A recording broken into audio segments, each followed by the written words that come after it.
Welcome to Control and Monitor Your Content with Azure CDN Premium offering. My name is Manling. I'm Program Manager in the Azure CDN team. I joined the team last year and been working in the industry for 4 years now, previously focusing the China delivery. So this is my colleague Anton Kusser. And I've been working in Azure CDN for 2 years now. Previous to that, I've spent over a decade working at Microsoft on all kinds of products from Windows Server, Windows Desktop Search, Windows Media Services, and a few years prior on the Azure Media Services before I switched over to go concentrate on the Azure CDN.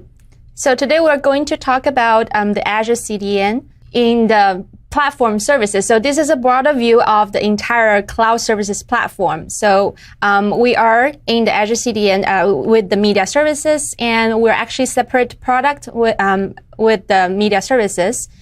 And today we're going to look at the entire landscape of the CDN offers. So there are a set of features already supported for all the customers today, including the recent ones we announced, like the country filtering, core analytics, and compression. And those are things that came out really recently, right? They were less than a month ago, right? Correct. And then later on this year, we are going to introduce standard and premium offering with additional features such as purging, loading, everybody's asking for, Origin Shield. There are also other features we're working on, actively working on, such as SSL. And we did a deep dive earlier this year on at the Ignite session at Chicago. We walked through a large set of these things, and so our focus today is on 3 of those. Yes, we're focusing on 3 areas today, including the rules engine and token authentication advanced and core analytics. So you're going to do an initial kind of just foundationally in terms of what those core analytics are. Those core analytics are part of both the standard and premium offerings. So I'll let you do a kind of an overview of what that is, and then afterwards we'll dive into kind of the layering on top of that with the advanced analytics. Yeah, sounds good. So for the core analytics, so first thing you can see here, you can see the total number of hits and the percentage. You can see the status code. Based on the status code, you can have a good insight of whether your service is healthy or not. So this is the one that we're looking at here. It's obviously someone who's getting a large number of hits. I see like billions of hits are coming. The majority of those, like 67%, yeah, that's are 304s. A lot of hits. There's 200s that are those are 23%, and then we have there's a set of other ones. So what 404s indicates what? So 404 means the file cannot be found. So when you have a 404, you might want to check with your engineer to see whether it's expected, if you are doing that intentionally, or you want to follow up to see what is going on. So if I deployed a website and I removed a set of files from my origin, and now I start trying to hit URLs, and nothing exists behind it. This could be a result of a 404. Exactly. So, and then if you see a lot of 200, which means that the request is giving your file correctly, so that's a good sign. And the next one you are seeing, this is a great, very. So it's kind of cool, right? It's got little fingers going up, but I see a kind of. In that finger, I'm seeing some kind of looks like there's a pattern that's going on. There's a pattern of it because when you sleep at night, you have less traffic, and during the day, everybody is going to a website. So we should all sleep at night and then traffic, right? Yes, or no, I don't know. So there you can see there are 2 charts here, and then you can see the bandwidth across all the edge nodes, or you can see for a particular region. So this one, the other one you're showing here is Chicago. And it's kind of similar. Some of the finger patterns kind of disappeared, but it's typical to what you said. It's that kind of up and down. Probably daytime, you see more of a peaks there versus during the nighttime where it kind of filters off. Yes, sometimes if you have a service that is pushing out a download or something, you can see a higher spike. But with this, you can compare side to side the node that you're interested in, and across all the nodes to see whether the traffic is coming from 1 or 2 particular node or across everywhere.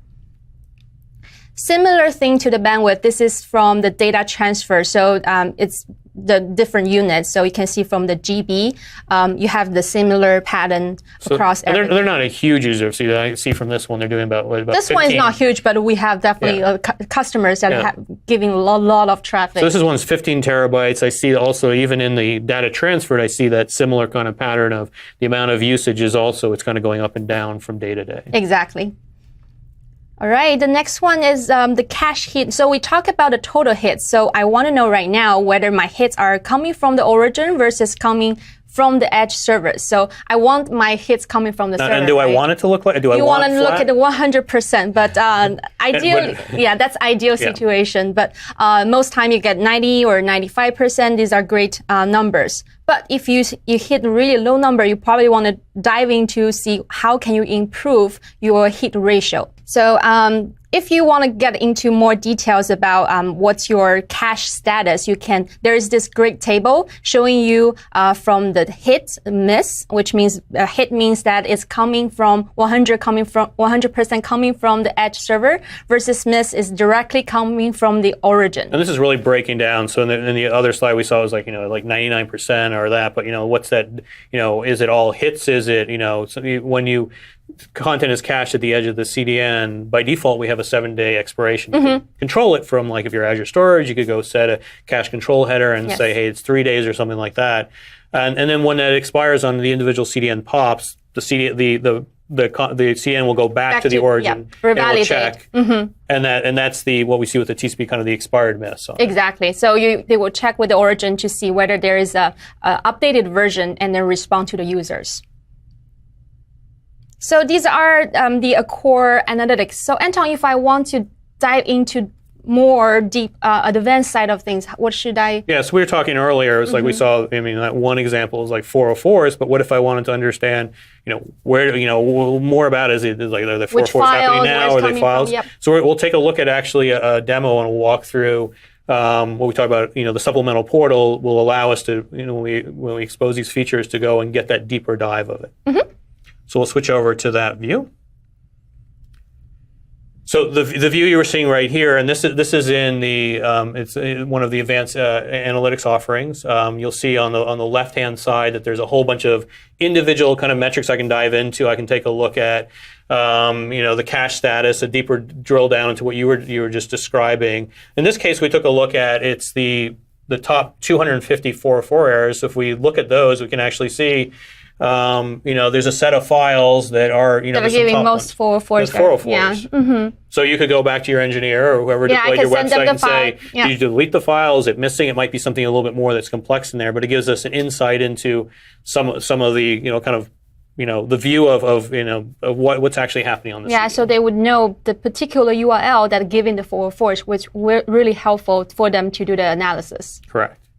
And if I wanted to know kind of a real time. I want to check right now if I have 404s for my service. What should I do? So we can go over to it's the real time stats side of the world, and it's delayed by the view you saw previously. Those are all, we collect logs from all the CDN edges.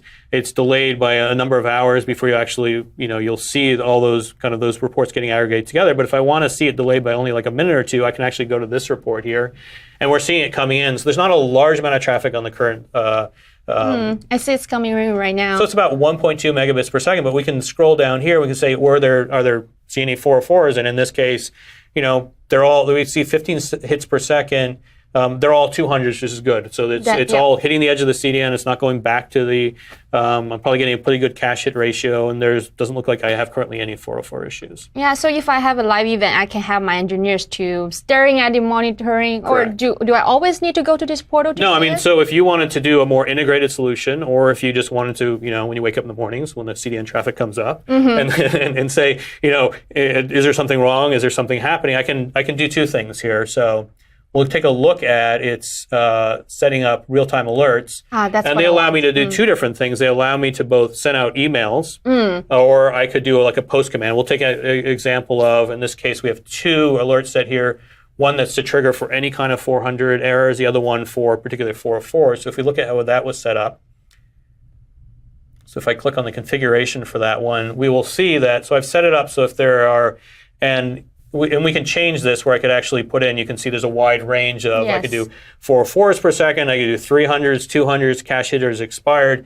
In this case, we selected that, the particular trigger value, so it's 10 per second. And if we... Obviously, I don't want to receive emails for every single... No, and you might, depending on what it is, you might want higher or lower, so you can really configure what this is.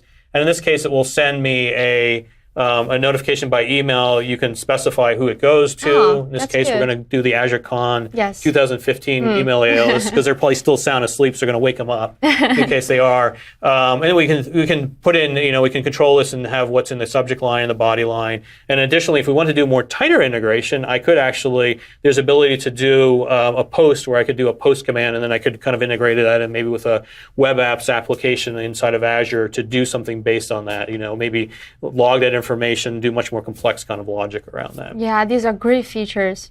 So I'm very interested to see like where my requests are coming from, like which regions, which countries.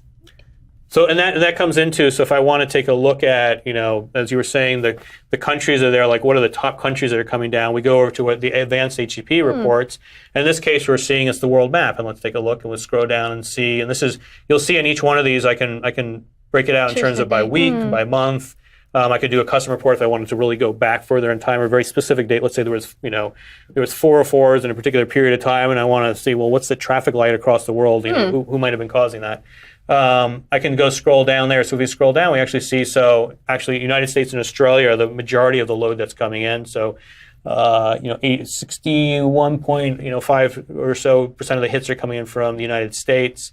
But if I wanted to go over and say, hey, let me drill down into Europe, we can go pop over to Europe and see what do you think that while I go pull this up, what the top country might be in Europe on that one. So this is great. I can share it to my marketing people, and then they will know who are the audience, and they can target these particular people in that region. That is one use of it. So in this case, you might be going after people in Ireland, and notice it's all green, so it's kind of it's good.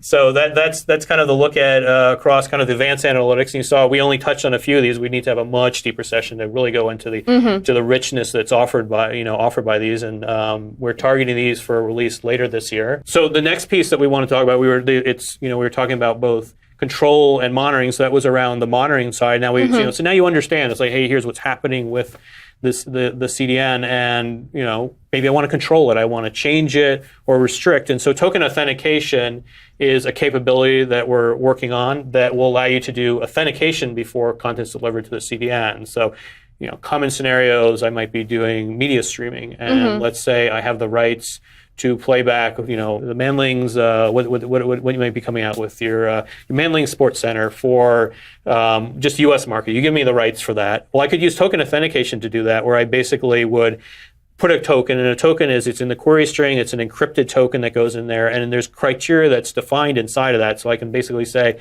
here is the country that's allowed, and that will be encrypted in that token. When it comes to the CDN will decrypt the token for every request and go check and see, where are you coming from? It's going to take the IP address you made the request from, check and see, oh, it's the US, or if you happen to be, let's say it was Ireland. If you've flown over to Ireland for a vacation and try to connect in, we might deny you because we've decided not to allow you, we don't have the rights for that.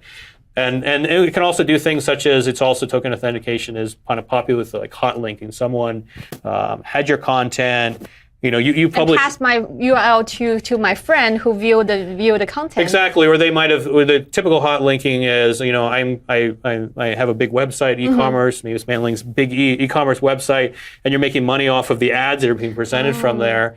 And you got your really cool videos that are being shown for your trip over to Ireland, and now someone you found out when you took a look at like those advanced analytics that you're looking at refers, and that's a good way to look at it. That wait, there's a bunch of websites that are like deep linking my content and putting it over there. So how do I prevent showing that? to people I don't want them, exactly. To and see. so you could do it with token authentication. So you could specify by country. You could restrict by IP. You can even say you could put in things. You could actually put in the refer and say, hey, if it's this particular refer, block it. So there's a large level of control that you can do with token authentication. So rules engine, when we talk about control, we want to have that deep level of control sometimes that goes beyond just kind of, like if I was in Azure storage, I could set things such as the cache control. So we said earlier, when we're caching content on the CDN, we get 7 days as kind of the default TTL that's on it.